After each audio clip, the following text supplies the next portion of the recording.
దేశీయ ఆహార సేవల పరిశ్రమ అంచనాలకు మించి రాణిస్తోంది. ఫుడ్ డెలివరీ బిజినెస్ 2030 నాటికి 10 లక్షల కోట్లకు చేరే అవకాశం ఉందని Bain and Company, Swiggy joint report వెల్లడించింది. యూజర్ల సంఖ్య అప్పటికి 45 కోట్ల వరకు చేరొచ్చని అంచనా వేసింది. హౌ ఇండియా ఈట్స్ పేరుతో ఈ రిపోర్టు విడుదల చేశారు.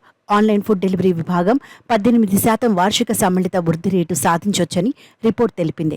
2023లో ఆహార డెలివరీ బిజినెస్ వాటా 12% ఉండగా 2030 నాటికి 20%కి చేరొచ్చని వెల్లడించింది. భారత్లో ఆహార సేవల విపణి ప్రస్తుతం 5.5 లక్షల కోట్ల స్థాయిలో ఉంది.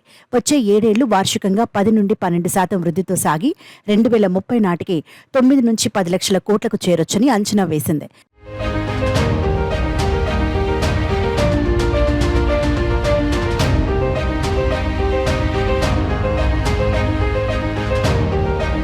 గత కొన్ని సంవత్సరాలుగా ఫుడ్ డెలివరీ మార్కెట్ అద్భుతమైన వృద్ధి సాధించింది. అధిక ఆదాయాలు, డిజిటలైజేషన్, మెరుగైన కస్టమర్ అనుభవం ఇవన్నీ వృద్ధికి దోహదపడ్డాయని Swiggy food market place chief executive officer Rohit Kapoor అన్నారు.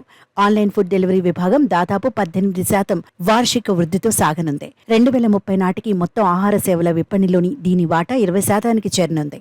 ఇందులో ప్రస్తుతం 32 నుంచి 34 కోట్ల మంది వినియోగదారులు ఉండగా 2030 నాటికి ఈ సంఖ్య మరో 11 కోట్లు పెరిగి 43 నుంచి 45 కోట్లకు చేరే అవకాశం ఉందని రోహిత్ తెలిపారు. ఆహార సేవల వినియోగంలో 70% వాటా 50 అగ్రశ్రేణి నగరాల నుంచే వస్తోంది.